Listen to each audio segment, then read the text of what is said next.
Ibu ayah, taubat ni apa benda? Apa definisi taubat? Siapa boleh bagi tahu, Ustaz? Tolong komen kat bawah. Apa definisi taubat yang awak faham? Tolong komen dekat bawah.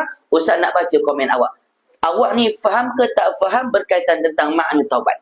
Tolong komen, Ustaz nak tengok. Tolong komen. Apa yang awak faham berkaitan tentang makna taubat? Tolong komen. 1.2K yang tengok live Ustaz, Masya Allah. Okey, tak nak buat dah, Ifah kata. Okey, Remy kata penyesalan Ustaz. Okey, lagi-lagi yang lain. Apa yang awak faham berkaitan makna taubat? Tolong komen. Okey, Sarah kata pengampunan. Okey, lagi, tak cukup ni. Lagi-lagi yang lain tolong komen.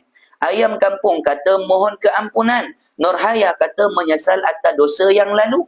Lagi. Apa lagi yang awak faham berkaitan makna taubat ni? Menyesali dosa-dosa yang lalu. Kesal. Okey, baik. Semua yang menjawab apa yang Ustaz tanya, Ustaz nak bagi tahu lah. Ahsantum semuanya. Ya, betul. Apa yang awak komen semuanya betul. Ustaz tak kata salah. Secara mudahnya ibu ayah, kita nak faham makna taubat itu apa? Secara mudahnya, taubat itu maksudnya kita menginsafi.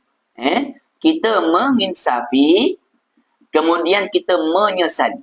Kita menginsafi, kita menyesali akan apa ibu ayah? Akan dosa-dosa kita yang lalu.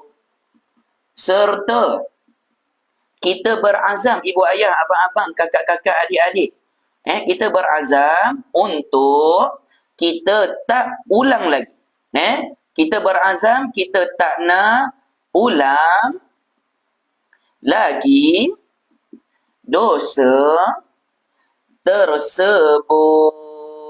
Inilah yang secara mudahnya kita nak faham makna taubat. Iaitu kita menginsafi, kita menyesali akan dosa-dosa kita yang lalu. Serta kita berazam untuk tak nak ulang lagi dah dosa tersebut. Ya Allah, aku banyak dosa, ya Allah. Aku tinggal solat fardu banyak, ya Allah. Ya Allah, aku berazam, aku tak nak ulang lagi dosa ini, ya Allah. Ya Allah, aku takut dengan azab siksaan-Mu bagi orang tinggal solat, ya Allah. Aku bertaubat dengan-Mu, aku insaf, ya Allah. Aku tak nak ulang lagi, ya Allah. Itu namanya taubat. Nampak tak ibu ayah? Tak syarat kita nak taubat pada Allah, kita kena buat solat sunat taubat. Tak perlu. Sebab itulah Imam Syafi'i haramkan kita solat sunat taubat. Sebab nak taubat pada Allah, tak syarat perlu solat sunat taubat. Sekarang ni pun awak duduk gini, awak fikir, awak insaf, awak muhasabah diri, awak minta keampunan, taubat pada Allah. Sekarang juga Allah akan ampunkan dosa awak bila awak betul-betul meninggalkan dosa tersebut. Nampak tak?